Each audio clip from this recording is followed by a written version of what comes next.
buenos días.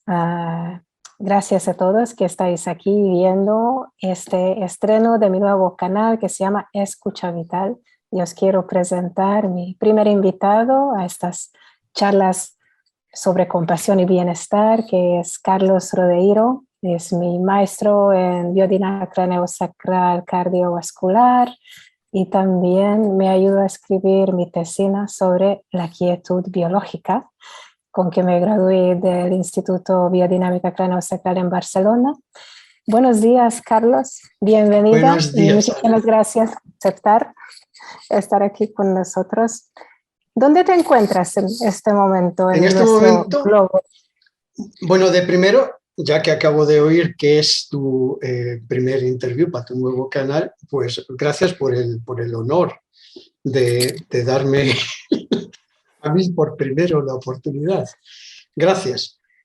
Yo estoy en mi oficina en casa, en Alemania, cerca de Francia y Luxemburgo, entre el triángulo de estos tres países. ¿Y cómo es, Carlos, si se puede preguntar algo así un poquito personal, que tú encuentras viviendo en Alemania y hablas también castellano? Bueno, lo que sucedió siempre con españoles que tuvieron que irse al extranjero a buscarse la vida, ¿no? Como en aquellos tiempos, a principios de los años 70, mis padres emigraron para Alemania y nos llevaron a mi hermana y a mí después de un par de meses. Y así quedé. La familia está toda en España, ¿eh? Pero yo quedé. Muy bien, muy bien. ¿Y tú? Bueno, tú tienes un currículum muy interesante.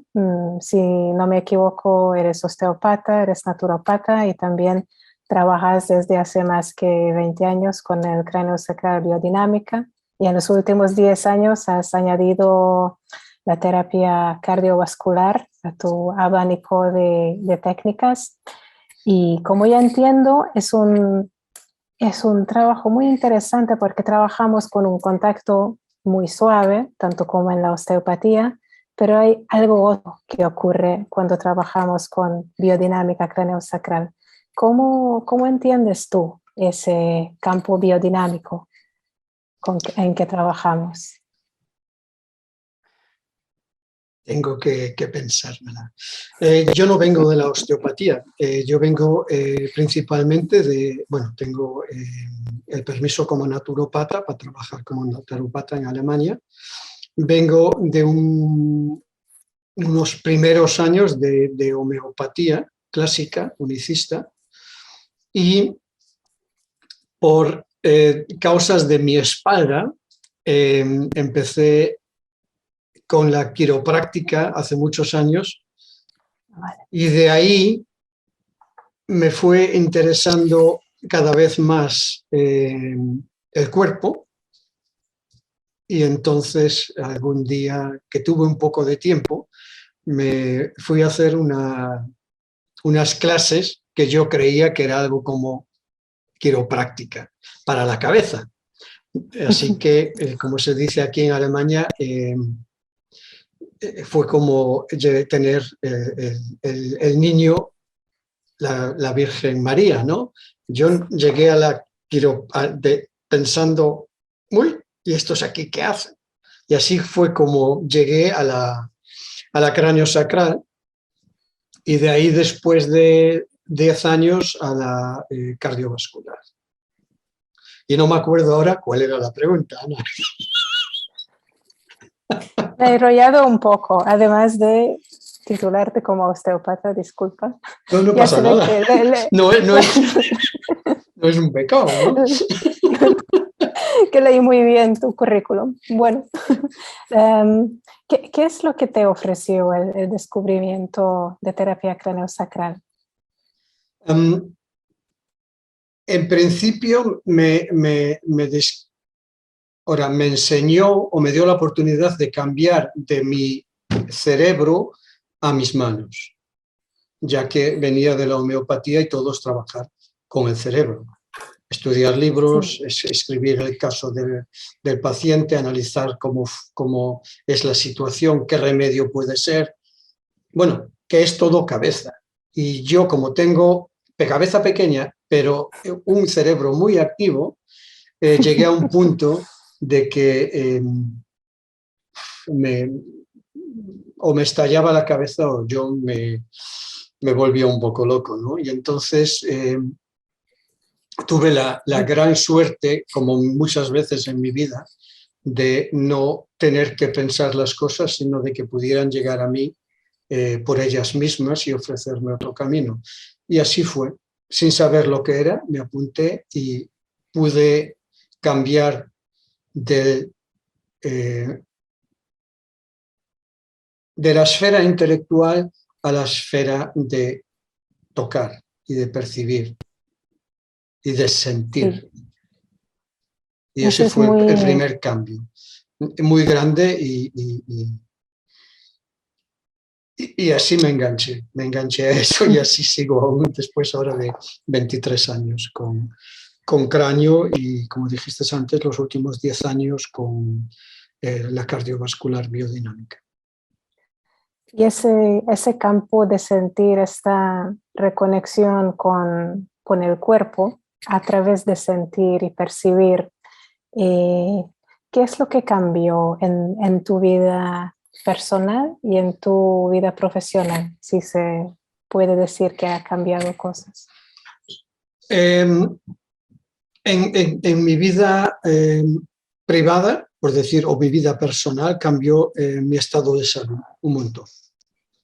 Eso claramente que fue una evolución personal, no solo a nivel corporal, pero también a nivel corporal, y al mismo tiempo, claro que también una evolución psicológica y, si quieres, también un poco espiritual. Eso Claro, fue lo mío, primero lo que digo yo, que fue lo que la biodinámica me dio y me regaló a mí.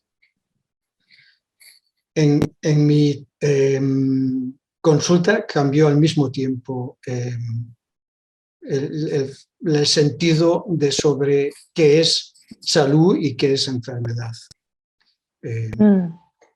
Y sí, el dejar de fragmentar y pensar, bueno, este cliente viene por endocrinología, el otro viene por ansiedad, el otro viene por tal, sino de entender que todo está anclado en la biología y que no hay, o mejor dicho, que tenemos que fragmentar los sistemas para poder explicárnoslo, pero que la vida no funciona así. La vida funciona en total. exacto. Somos como una totalidad, ¿no? Mi comprensión con lo de biodinámica y también mi experiencia personal es que somos una unidad que tiene un cuerpo, tiene una espiritualidad, tiene su historia, tiene emociones. Y de esta unidad igual hay algo que destaca porque necesita más atención, ¿no? Las síntomas que aparecen en el nivel corporal o nivel mental llaman esa atención de atender. Y yo me acuerdo que hace un par de días o un par de semanas que publicaste una entrevista en la página de BioStillness, que es una escuela online por terapeutas de técnica biodinámica craneosacral y cardiovascular. Y ahí dijiste que pasaste un buen tiempo para poder descubrir la salud en tus clientes. ¿Cómo es ese descubrimiento cuando, como ha dicho doctor Andrew Steele, descubrir la salud en el paciente y trabajar con la salud? ¿Qué significa esto? Para mí, yo, esa frase tan conocida del fundador de la osteopatía, Andrew Taylor Still, que el deber del osteopata es encontrar la salud en el cliente y no la enfermedad, eso lo puede encontrar cualquiera, suena muy fácil, pero yo llevé años sin entender lo que significa eso, lo que puede significar. Hasta que, para mi entendimiento, encontrar la salud en el cliente es encontrar los movimientos de la totalidad en el cliente creados por la quietud. Puede ser una quietud biológica, una quietud que esté anclada en el cuerpo, pero también puede ser una quietud que esté en el exterior, por llamarla así, como otra forma de quietud.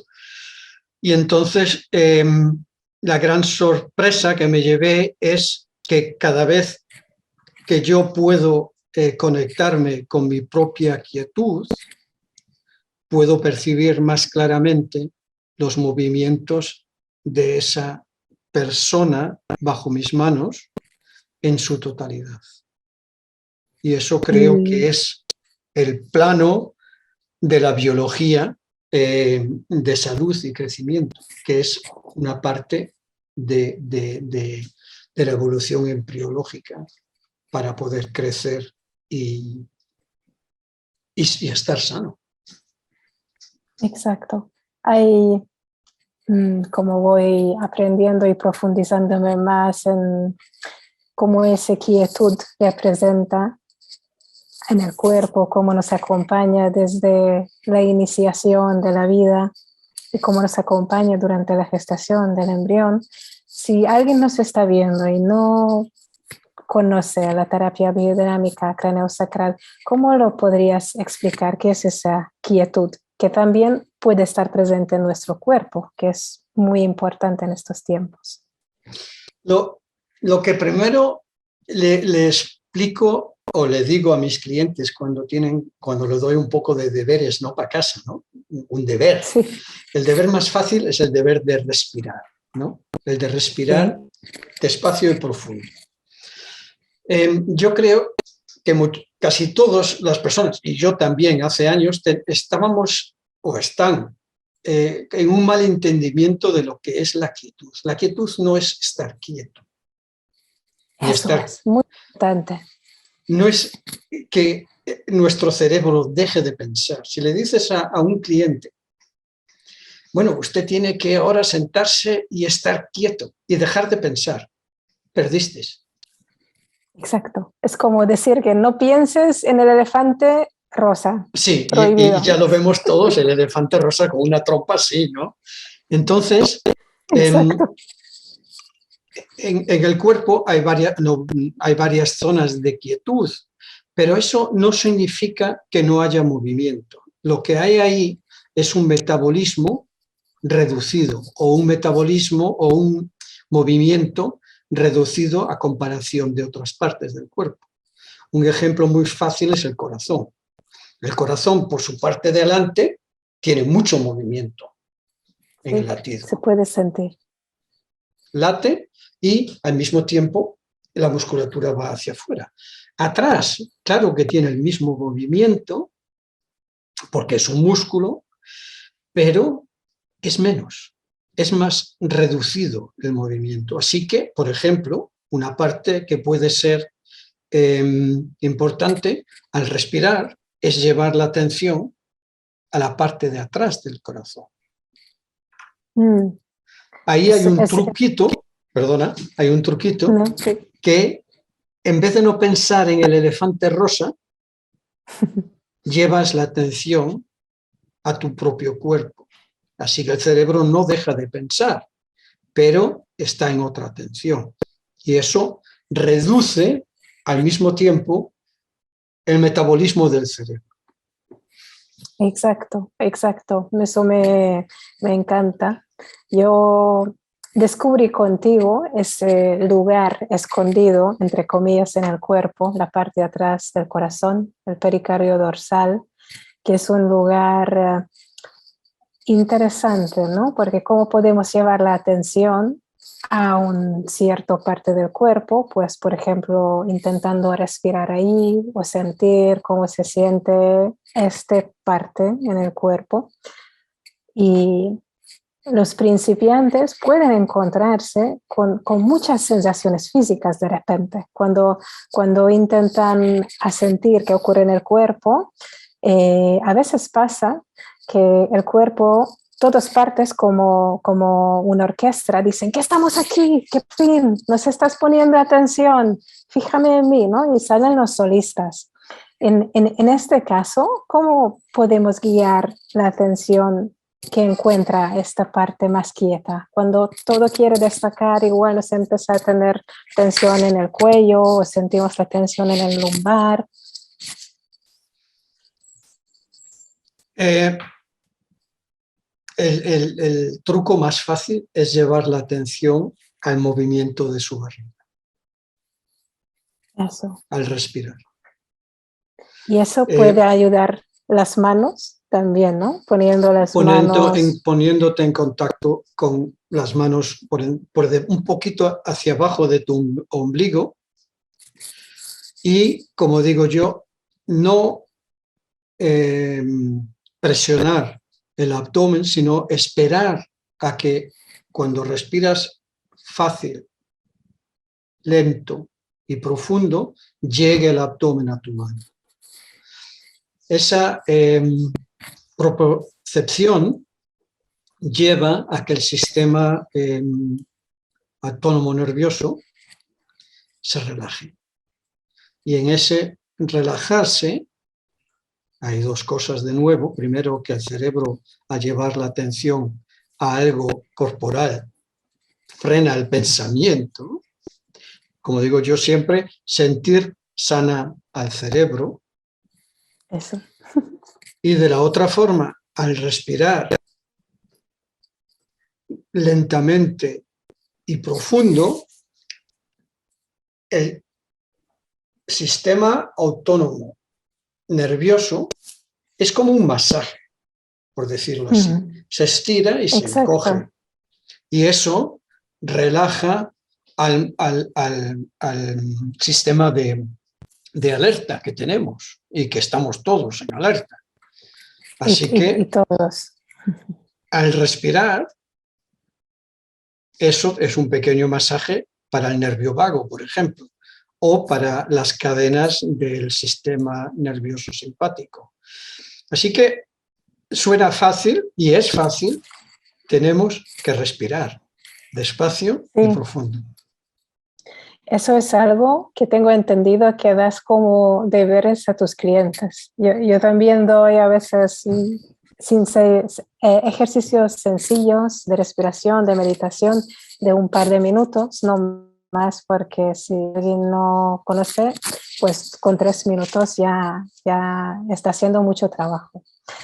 Y yo creo que la práctica es muy importante cuando nos sentimos bien, porque cuando estamos introduciendo nuevos hábitos a nuestra vida, nuevas prácticas, cuando más regulados nos sentimos en la hora de práctica, lo más fácil va a ser coger el nuevo hábito cuando lo más necesitamos, ¿no? Por ejemplo, si me asusto y de repente me doy cuenta que no estoy respirando, pues me puedo asustar más, o digo, hoy puedo contactar con mi barriga, ¿dónde está el ombligo? Ay, qué bien, al menos tengo este pequeño truquillo de volver a mí, ¿no? El entrenamiento tiene que ser diario y cuando estás bien. Cuando estás en estrés o en pánico o ansiedad, el mecanismo tiene que estar ya entrenado.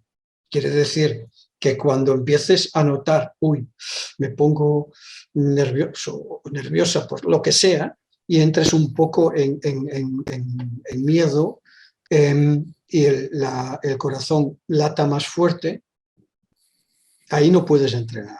Ahí tienes que saber, ok, respiro.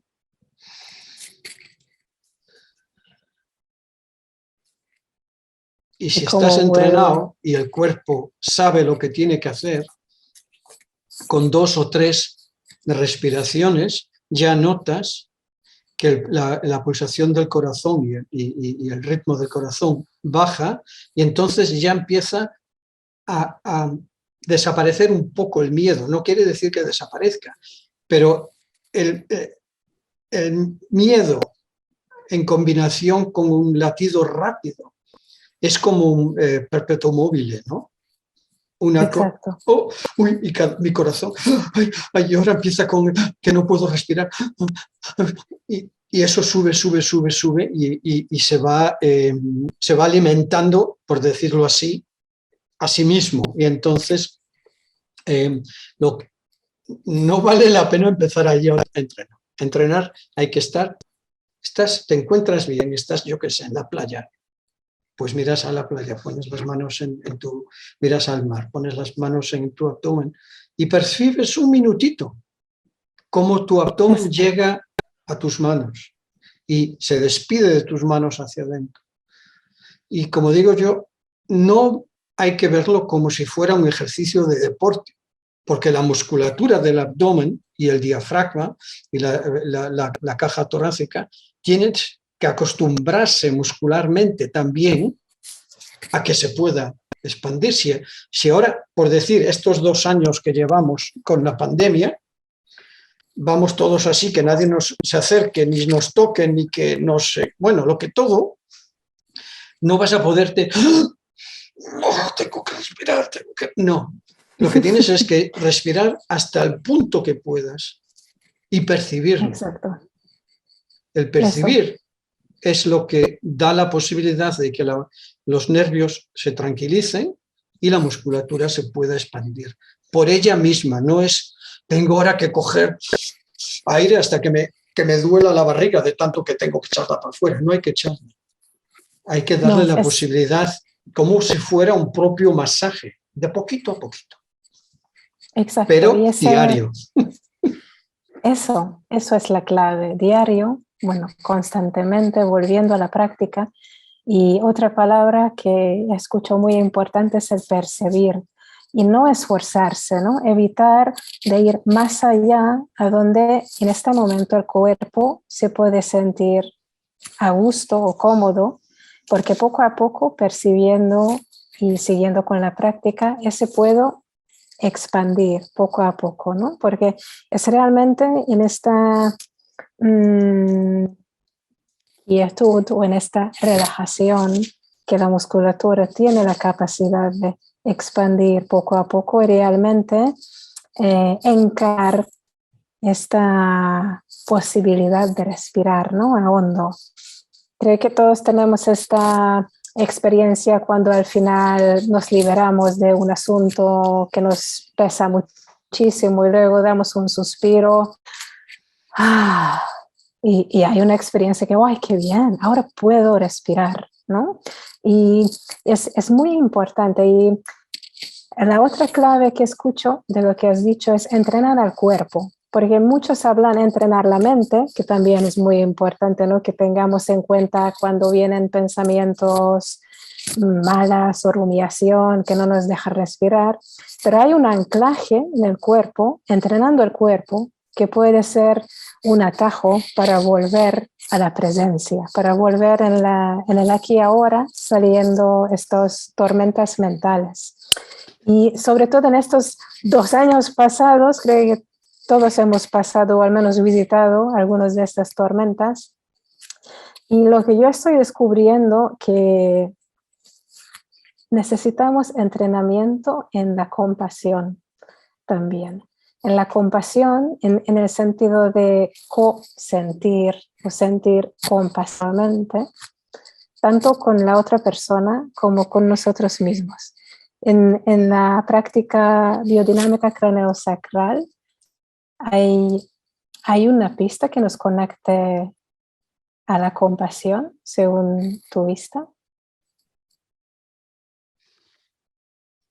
Compasión en punto neurológico es el instinto de cuidar a alguien. Es un instinto humano o de los mamíferos, por decir así también. Sí, ¿no? Sí, ese es un privilegio de los mamíferos, exacto. Pero creo que como en otros muchos temas más, hemos perdido la conexión con nuestros instintos naturales. Y la primera, para mí, lo primero que tuve que realizar y tengo que realizar, y tengo que a veces acordarme de ello, es tener compasión conmigo. Eso. ¿Y cómo es ese proceso? Si lo puedes compartir. ¿Qué realizas que necesitas más compasión, autocompasión? La compasión, o por decirlo, lo básico creo que es entender que no somos perfectos en nada. Sí.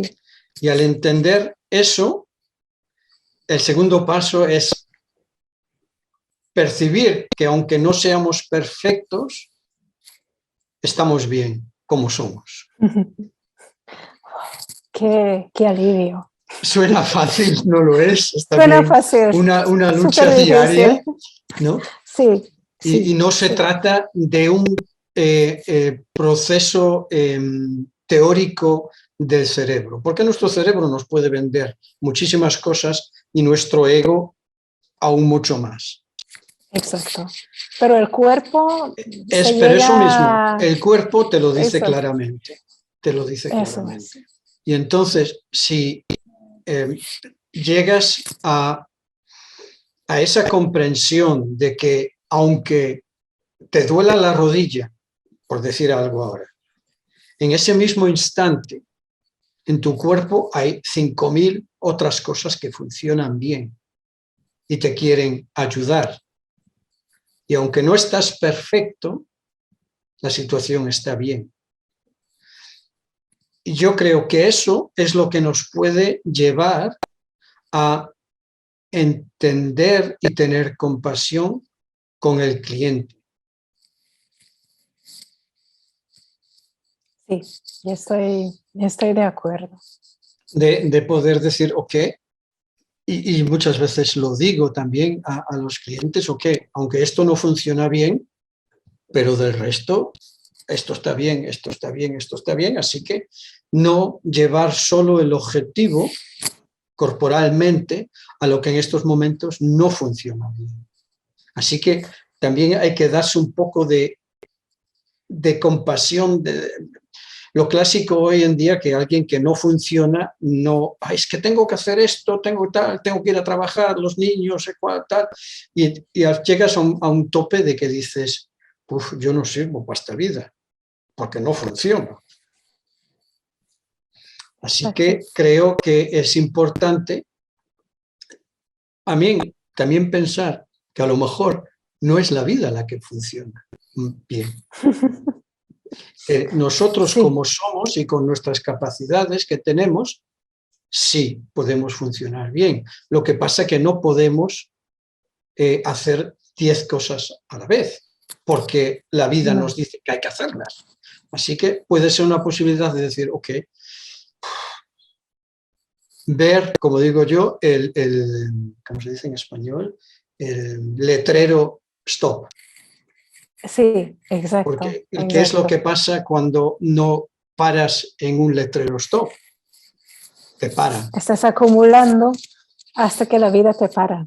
Y te para. El siguiente coche que viene o el camión que viene o lo que sea te va a parar. Eso está claro. Así exacto.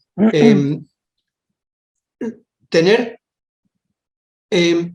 un instinto de cuidarse a sí mismo genera compasión. Quiere decir que da fuerza al instinto biológico que tenemos de cuidar a alguien que se encuentra mal, de cuidar a un bebé, de cuidar a otra persona. Lo que pasa es que si siempre andamos, y es lo que sucede mucho en el sector también medicinal, de salud, en el sector de salud, se dice en español, creo, es que damos, hasta que viene el camión, nos para. Exacto. También quizás porque hay un comportamiento aprendido de complacer una otra persona de quien anteriormente dependía nuestro bienestar, nuestra vida como infantes. Y muchas veces es difícil recuperar ese autocompasión, ¿no? Que uno puede tomar un día para no hacer nada, para decir algo, ¿no? Para descansar o para ir a cantar o tocar la guitarra o ir a la montaña para recuperar su energía. Entonces, también la sociedad en que estamos viviendo nos está proyectando un ritmo donde siempre hay una necesidad de hacer, aunque eso viene desde fuera. Y hay muchas voces que uno puede interiorizar, ¿no? Como si fuera lo suyo, diciendo, tengo que tener esto hecho, tengo que hacer estas 5 cosas, o mi familia no me va a querer, o mis hijos no me van a querer. Entonces hay una voz interna que también está poniendo mucho estrés encima de nosotros. Y creo que aquí es muy importante lo que estás diciendo, que hay este instinto, pero cuando llegamos al punto de caer, igual podemos ponernos esa pregunta, ¿y si me cuidaría, si me ofrecería aquella cosa que estoy ofreciendo a la persona, quien me preocupa realmente, a quien quiero cuidar? ¿Qué sería esta cosa? Lo que me daría a mí misma también, ¿no? Y ahí vuelvo a lo que dije en principios. Respira. Respira, exacto. Percíbete. Exacto. Si no eres capaz de percibirte, no puedes crear compasión propia. Si no puedes crear compasión propia, te va a ser difícil tener compasión con otra persona. Así que el círculo es siempre el mismo. Percíbete, relaja. Al percibirte y respirando, relaja tu sistema nervioso, porque nuestro sistema nervioso es el que nos vende verdades que, y lo digo, Exacto. verdades, nos vende verdades, porque muchísimas veces no son la verdad, si es que lo hay, la verdad, pero son verdades, o lo que nos quiere decir que es la verdad, y nunca la ves. En muchísimas... Sí, puede ser una percepción que comprendemos. Sí. Otra de esas cosas que me hizo falta muchos años de entender es cuando los hindús dicen todo es ilusión. Sí. El percibirse a sí mismo y notar y percibir, ahora estoy estresado o ahora estoy así, no puedo respirar, aunque sea lo mínimo de 1 minuto por la mañana, 1 minuto por la tarde, de sentarse, respirar 3, 4, 5 veces despacio y profundo, y puedas percibir que ese minutito solo te relaje, aunque solo sea para los siguientes 10 minutos, va creyendo en tu mente corporal que tienes la posibilidad de reducir tu estrés. Y entonces de ahí puedes seguir entrenando. Pero es como todas las cosas, como todos los instrumentos. Si no los tocas diarios, aunque solo sean 5 minutitos, cada vez después de, si lo haces un mes, una vez al mes, perdón, y lo vuelves a hacer, entonces tienes que empezar en cero. Eso, exacto. Así que exacto. A veces es un poco penoso decir, ay, bueno, sí, es que como no tiene tiempo 1 minuto. Cuando está lavando los platos, no tiene tiempo de seguir lavando los platos, llevar su atención a su barriga y respirar despacio. O viajar en el autobús, o en el tren, el cuento. O cuando estás tomando un café en la cafetería, o cuando estás en la sala de espera del terapeuta. Exacto.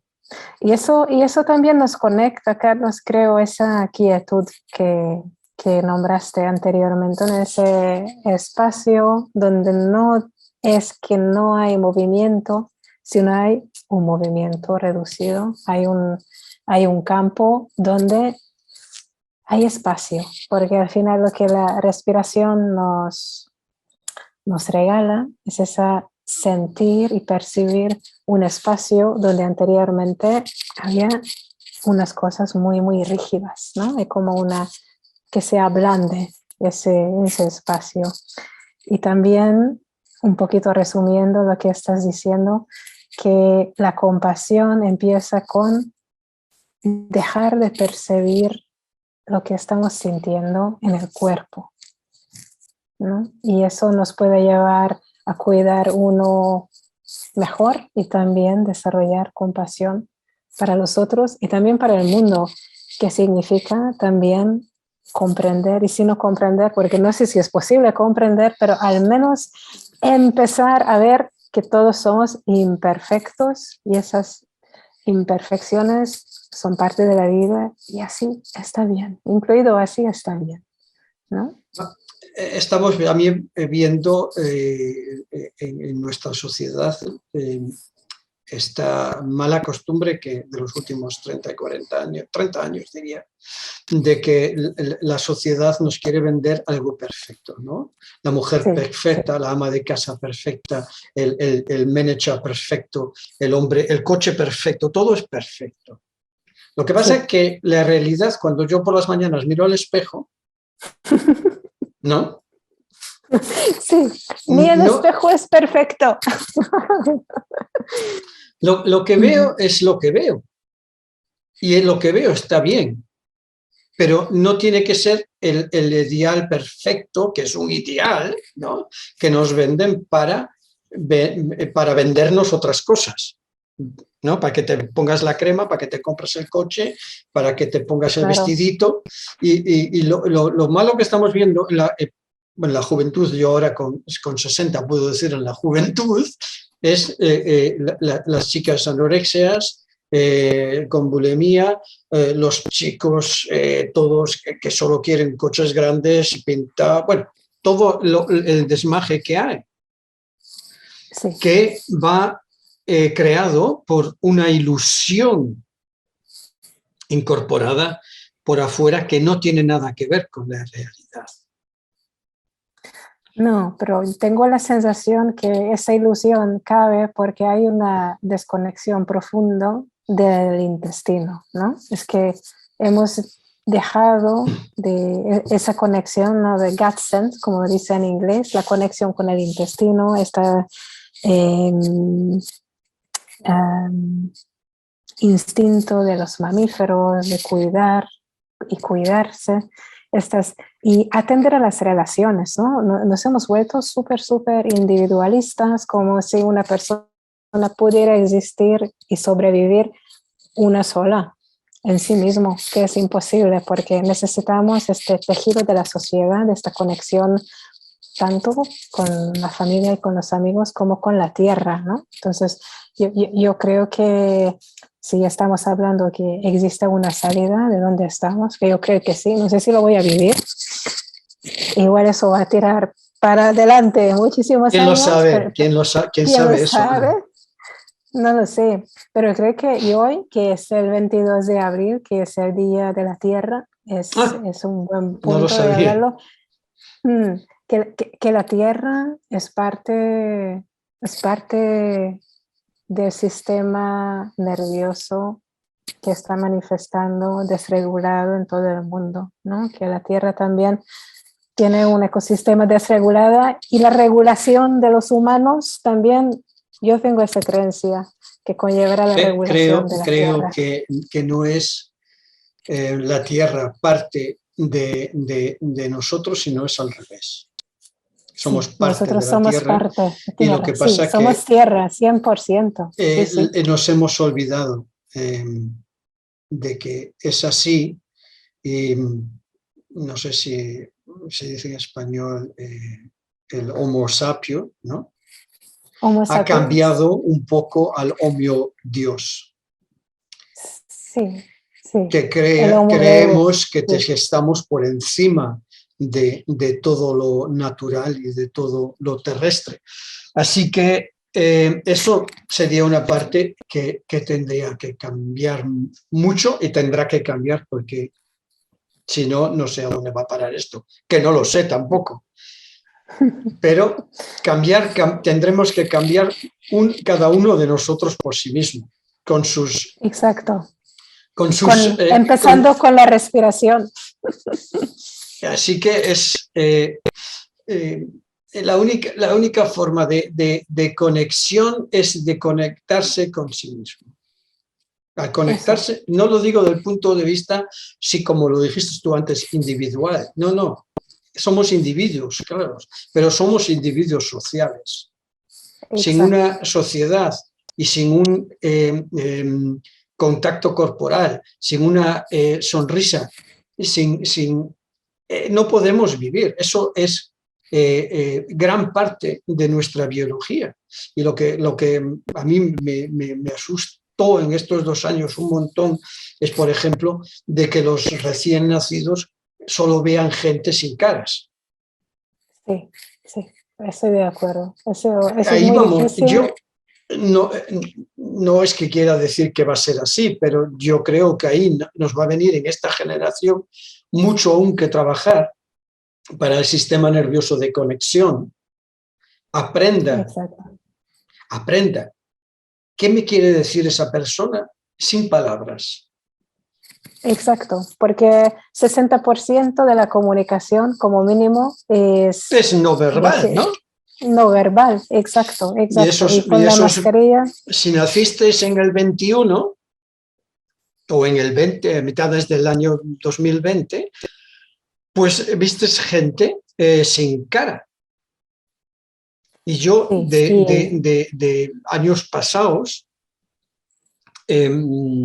siempre hubo bebés también, ya de niños, niños que venían a la consulta y a lo mejor si le preguntabas ¿qué sueñas? O la madre decía sí, es que sueña muy mal, ve gente sin cara. Muchísimas veces fueron niños que nacieron por cesárea o tuvieron operaciones de pequeños, a los que no se acordaban, pero el shock y el trauma de ver a la gente que te operaba, que no tenía cara, quedó en su mente corporal. Y yo creo que esto va a aparecer en esta generación, nos va a volver con bastante fuerza, ya que sí, es posible. Es algo horroroso. Tanto como con los niños pequeños que en la guardería o en la escuela tuvieran que atender clases en mascarilla. Entonces, lo que sí que podemos ayudar a esta generación es, tanto que sea posible, quitar la mascarilla y dejar que la cara juega a todas estas expresiones que son tan naturales. Y claro, se trata de una parte biológica, que no es que decidimos que no es importante, porque biológicamente el sistema nervioso está hecha para captar los señales no verbales, que son más que 60%, 70% de nuestra comunicación. Pues yo espero, Carlos, que estaremos aquí todos para ayudar a estos niños sí. y los padres. No vamos a pensión, vamos a seguir. Mientras podamos, a seguir. Así, exacto. Es pues nuestro instinto. Eso, y seguir el instinto, conectando este instinto que sí que nos avisa cuando hay peligro, que sí que nos avisa cuando viene la primavera. No sé si tú sentiste, pero había ese día que dijo, ay, bueno, está lloviendo, que llovía mucho en Barcelona este tiempo, que está bien, porque la tierra lo necesita, pero también el sol, ¿no? Entonces dices, ay, ¿cuándo viene? Y había un día que mi barriga me dijo, mañana habrá sol, y mañana hubo sol, así que tenemos esta sensibilidad, lo podemos reconectar. Somos parte del sistema, eso está claro. Somos parte, exacto. Muchísimas gracias por estar aquí conmigo y seguimos. Un placer. Y si otra vez, pues otra vez, vamos. Gracias. Volveremos. Gracias, Ana. Muchas A ti, gracias a todos. a ti. Hasta luego.